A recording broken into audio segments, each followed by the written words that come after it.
वादग्रस्त IAS अधिकारी पूजा खेडकर यांच्या दिव्यांगत्वाच्या प्रमाणपत्राबाबत वेगवेगळे दावे केले जात आहे। मात्र त्यातच आता एक मोठा खुलासा झालेला आहे, तो म्हणजे अहमदनगरच्या जिल्हा शासकीय रुग्णालयामार्फतच त्यांना हे दिव्यांगत्वाचं प्रमाणपत्र जे आहे तर ते देण्यात आल्याची माहिती खरं तर समोर आलेली आहे। अभिलेख तपासणीमध्ये ही बाब समोर आली असून जिल्हा शासकीय रुग्णालयातून 2018 मध्ये नेत्र दिव्यांगत्व प्रमाणपत्र आणि 2020 मध्ये मानसिक आजारी असल्याचं प्रमाणपत्र जे आहे तर ते देण्यात आल्याची माहिती खरं तर समोर आलेली आहे। या संदर्भामध्ये जिल्हा शल्यचिकित्सक डॉक्टर संजय घोगरे यांनी या संदर्भामध्ये माहिती जी आहे तर ती दिलेली आहे।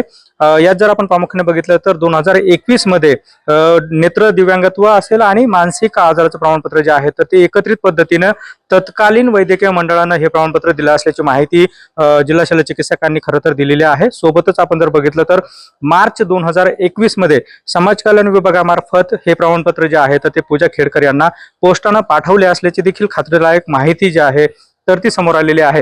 खरं तर हे प्रमाणपत्र जे आहे तर ते कोणत्या आधारे देण्यात आलेलं आहे, त्या संदर्भातले कुठल्या तपासण्या ज्या आहेत तर त्या झालेल्या आहेत, कुठले कागदपत्र जे आहेत तर ते खेडकर यांच्याकडनं जिल्हा शल्यचिकित्सक असेल किंवा जिल्हा शासकीय रुग्णालयामध्ये जमा करण्यात आलेले आहेत तर त्याचा शोध जो आहे तर तो घेतला जात आहे। त्याच्या नोंदी ज्या आहेत तर त्याचा शोध घेतला जात आहे। मात्र या नोंदी असेल किंवा इतर जे कागदपत्र आहे याची तपासणी करण्यासाठी 2 दिवस लागणार असल्याची माहिती जी आहे तर ती जिल्हा शल्यचिकित्सकांमार्फत देण्यात आलेली आहे।